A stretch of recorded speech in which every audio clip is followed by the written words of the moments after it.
ರಾಜ್ಯದಲ್ಲಿ ತಪ್ಪದ ಗೃಹ ಬಳಕೆ ಸಿಲಿಂಡರ್ ಹಾಹಾಕಾರ ಶುರುವಾಗ್ಬಿಟ್ಟಿದೆ. ಅದು ಬೀದರ್ನಲ್ಲಿ ಗ್ಯಾಸ್ ಸಿಲಿಂಡರ್ ಸಂಕಷ್ಟ ಮತ್ತೆ ಮುಂದುವರೆದು ಬಿಟ್ಟಿದೆ. ಗ್ಯಾಸ್ ಸಿಗ್ತಾ ಇಲ್ಲ, ಪರದಾಡುವಂತಹ ಪರಿಸ್ಥಿತಿ ಒಳಗಾಗ್ಬಿಟ್ಟಿದ್ದಾರೆ ಜನರು.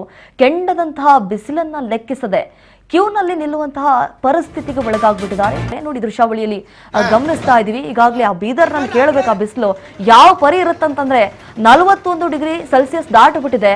ಆ ಬಿಸಿಲನ್ನು ಲೆಕ್ಕಿಸದೆ ಒಟ್ನಲ್ಲಿ ಸಿಲಿಂಡರ್ ಬೇಕು, ಊಟ ಇಲ್ಲ ಅಂತಂದ್ರೆ ಅಷ್ಟೇ ಮುಗಿದೋಯ್ತು ಅನ್ನುವಂಥ ಪರಿಸ್ಥಿತಿಗೆ ಒಳಗಾಗ್ಬಿಟ್ಟಿದ್ದಾರೆ. ಹಾಗಾಗಿ HP ಏಜೆನ್ಸಿ ಮುಂಭಾಗ ಬಂದು ಸರತಿ ಸಾಲಿನಲ್ಲಿ ನಿಂತ್ಕೊಂಡು ಗ್ಯಾಸ್ ಅನ್ನ ಖರೀದಿ ಮಾಡಿರುವಂಥ ದೃಶ್ಯಾವಳಿಯನ್ನ ನಾವು ಗಮನಿಸ್ತಾ ಇದ್ದೀವಿ.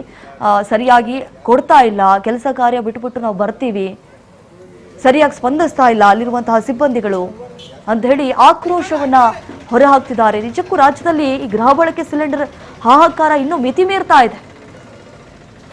ದಿನ ಬರೋದು ವಾಪಸ್ ಹೋಗೋದು ಇದೇ ಆಗೋಗ್ಬಿಟ್ಟಿದೆ. 10 ದಿನ ಆಗಿದೆ ಬುಕ್ ಮಾಡಿ, ಇನ್ನೂವರೆಗೂ ಕೂಡ ನಮ್ಗೆ ಗ್ಯಾಸ್ ಸಿಗ್ತಾ ಇಲ್ಲ ಅಂತ ಹೇಳಿ ಪಾಪ ಪರದಾಡುವಂತಹ ಪರಿಸ್ಥಿತಿಗೆ ಒಳಗಾಗಿದ್ದಾರೆ.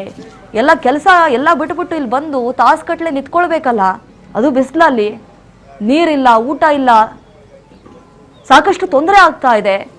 ಇದ್ರ ಬಗ್ಗೆ ಗಮನ ಹರಿಸಬೇಕು ಅಲ್ಲಿರುವಂತಹ ಶಾಸಕರು.